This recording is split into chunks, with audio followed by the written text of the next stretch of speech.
Euh, En toute honnêteté, ça fait du coup, je pense, 2 semaines que Cédric et Anna m'ont posé cette question. Et je suis vraiment restée pas mal keblo. Euh, Parce que ouais, cette question, elle est hyper large, elle est hyper ambiguë. Et donc voilà, j'ai commencé par faire un certain nombre de recherches. Je suis allée voir aussi du côté du CNRTL pour un peu les étymologies du terme. Et surtout, essayer de trouver une différence peut-être entre l'emploi du terme valeur au singulier versus au pluriel.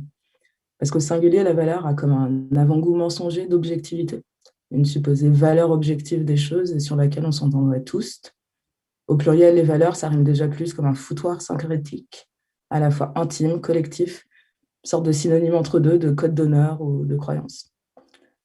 Dans tous les cas, le terme de valeur m'apparaît comme une convention et dont le flou, la relativité même, permet de justifier des refus, de l'exclusivité.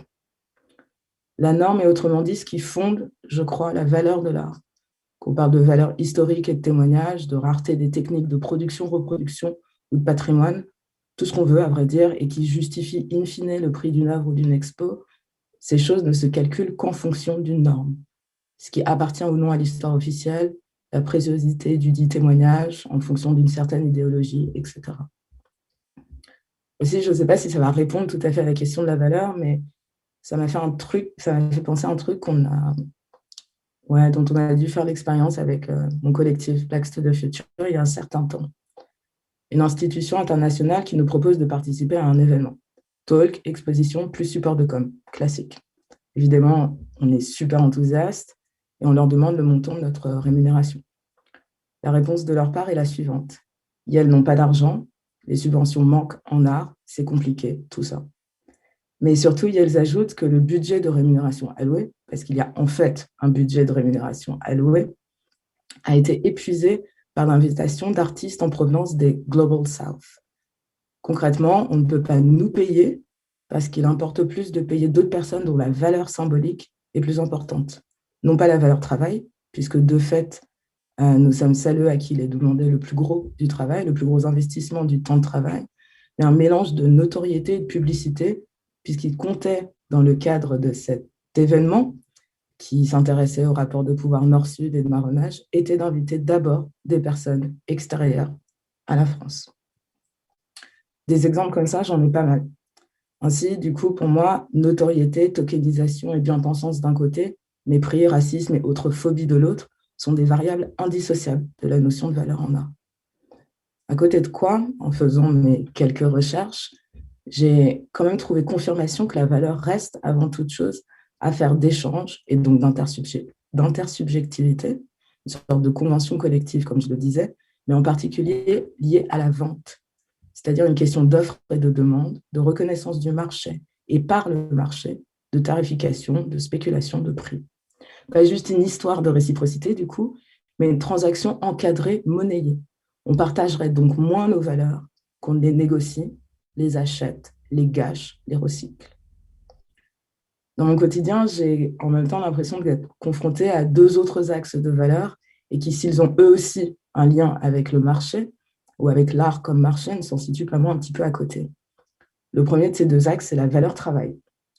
Moins du point de vue du commerce et de la diffusion, détention des œuvres, donc, que la considération de tout ce qui permet à une œuvre d'exister, à ses auteurs et ses publics de lui donner vie. La seconde, c'est la valeur floue, artistique et philosophique, symbolique, imaginaire, métaphysique, poétique. C'est la dimension trouble de l'art et le lieu de l'arnaque. Ce qui fait qu'une chose, et non plus seulement ce qu'on valorise déjà en le qualifiant d'œuvre, c'est ce qui fait qu'un geste ou qu'un ensemble de gestes, une situation créative comme un artefact, nous émeut et nous meut. La valeur travail, c'est l'axe de la rémunération des acteuristes culturels. Les artistes et communautaires, on s'en doute, mais aussi l'ensemble des travailleurs alentours, à la régie comme au transport, le ménage, l'entretien, la médiation et la com, les juristes à prix libre qui nous apprennent à comprendre contrats et cotisations, les stagiaires étudiantes et étudiants qui nous aident à la fabrique comme au montage. La valeur travail, c'est la question du soutien, aussi financier, de celles qui parmi nous démarrent sans aucun réseau, ni aucun parcours académique bien ficelé, sans aucun diplôme ou papier du tout. En un mot, sans modèle assermenté et à partir duquel, de laquelle, évaluer, juger à son tour de sa valeur, de son tarif journalier ou de sa production. La valeur travail, c'est autrement dit le besoin de tacler la non-rémunération de celles à qui on continue de servir comme une excuse le manque de moyens étatiques, mais l'opportunité de se faire connaître dans des délais quand même hyper serrés, des fautes à tout nom, etc. Mais la valeur travail, c'est encore plus particulièrement le statut de celles qui, en plus de devoir justifier combien leur travail mérite salaire, doivent constamment aussi se débattre et se défendre contre le racisme et la transphobie, le validisme, le sexisme et le classisme, dont les formes ne remettent plus seulement en cause la valeur d'un travail et d'un métier, mais d'une existence, de communauté, d'histoire et de possible. En même temps, la valeur travail en art, ce n'est pas tout à fait, en tout cas pas exclusivement non plus l'art. Alors bon, j'insiste, vraiment, être artiste, c'est un job, une expertise, une dédication constante, un pari, et ce, a fortiori, quand tu te bats pour payer un loyer et des courses, des matériaux pour ta prod, et laisse tomber, évidemment, si tu veux qu'il soit un tant soit peu écologique, un billet de train, un peu d'amusement et des thés daron, tout ça. Mais au-delà d'être artiste, l'art, sa fascination et sa pratique, c'est aussi autre chose. C'est avoir la nécessité de partager, confronter une vision impossible du monde à celle d'autres. C'est l'utopie de remplacer la seule valeur de l'argent, aka la fréquentation-consommation, par d'autres, moins majoritaires mais non moins généreuses, moins universelles mais non moins communes. C'est tout un tas de choses, mais j'imagine qu'on en parlera une autre fois. Par contre, si je parlais d'arnaque il y a quelques instants, c'est bien à cause de ce sentiment d'impasse, car je me demande assez souvent comment défendre l'importance de la professionnalisation de l'art sans pour autant le soumettre, réduire aux conditions d'un autoritarisme capitaliste et disciplinaire, et ce, que ce soit de l'école au marché. Comme un simple métier, une fonction quantifiable, validable, réfutable. Et inversement, comment ne pas tomber dans le panneau romantique d'une extraction au réseau d'interdépendance consumériste, s'agissant là même d'une technique d'exploitation et de sous-traitance, a fortiori à l'égard des plus jeunes d'entre nous et sans carrière. Autrement dit, et je réponds à cette question par une autre question, comment payer son loyer avec l'art sans pour autant réduire l'art à une manière de payer son loyer?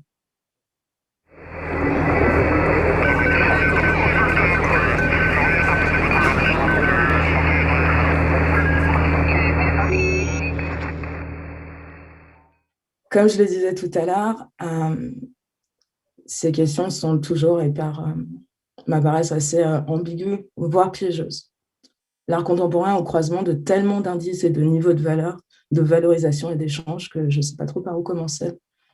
Et surtout, est-ce qu'on s'intéresse à sa valeur économique ou commerciale du point de vue des œuvres, des travailleurs et travailleuses de l'art, ou bien encore à ses autres dimensions et valeurs idéologiques, politiques, pédagogiques? De même, s'agit-il d'interroger les effets de la valeur qu'on donne à certaines choses plutôt qu'à d'autres, ou à la manière même dont on fabrique puis justifie ces critères de normalisation, de validation, de dévaluation et de mise en concurrence, ainsi de suite. Aussi, j'ai du mal à préconiser quoi que ce soit, en tout cas en mon nom propre. Parce que personnellement, ça ne me dérange pas que chacune mette ce qu'elle veut derrière la notion de valeur en art. Que certaines et certains achètent du crypto-art pour le déposer sur un meuble télé, ou que d'autres s'échinent à vouloir conserver coûte que coûte les pierres en ruine de Notre-Dame. Franchement, ce n'est pas mon problème. Ce qui me dérange, par contre, c'est que ce groupe d'amateuristes, d'une certaine forme d'art et selon des critères d'évaluation qui lui sont propres, impose leur vue à d'autres. Ce qui me dérange, c'est que des institutions culturelles publiques, supposées poursuivre une double mission à la fois de service diffusion et de représentation, s'octroient le droit de penser au passage qu'elles sont les seules détentrices des critères selon lesquels une expression créative vaut plus d'être montrée, financée, soutenue, supportée qu'une autre. Ce qui me dérange, c'est que les postes d'enseignantes et d'enseignants, d'administrateuristes en art restent si bouchés en France, inaccessibles à l'accueil d'autres regards, d'autres générations et positionnements plus bigarrés, plus divergents, plus différents. Ce qui me dérange, c'est que des étudiantes et des étudiants en art me remercient de leur avoir fait découvrir ne serait-ce que les termes de négritude et d'intersectionnalité après 3 ans aux Beaux-Arts, ou qu'il était possible qu'un catering de tournage sans grands moyens propose des options à la fois végétariennes et halal sans avoir eu besoin de le réclamer. Ce qui me dérange, c'est donc un certain nombre de choses, et la liste est longue. Mais aussi, elle est déjà faite et réclamée par un certain nombre d'organisations, par des artistes noirs et non blanches, des artistes sourds et handi, des artistes trans, meufs, non-binaires, des artistes queer, des artistes prolos, des artistes non-occidentales, des artistes sans diplôme d'artiste, des artistes rurales, etc. Et ça, je crois qu'il y a déjà pas mal de réclamations en ligne ou à un certain nombre d'endroits. Je vous laisserai donc chercher des réponses à cette question.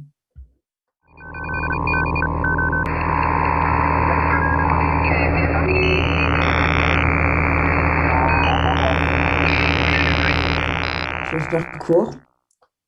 Et sans cynisme de ma part, j'ai quand même l'impression que cette dernière question reviendrait à, en quelque sorte, prouver ma propre valeur. Mais je pense vraiment que ces questions sont collectives, intersubjectives. Et je ne mets pas grand-chose en pratique seule. Et surtout, j'apprends. En tout cas, j'essaye d'apprendre des autres et de leurs valeurs, justement. C'est en tout cas comme ça que j'envisage ma pratique, mes pratiques de recherche et curatoriale, voire artistique. Du reste, savoir comment je mets en pratique ces différentes propositions, je pense que la meilleure chose, ce serait qu'on bosse ensemble.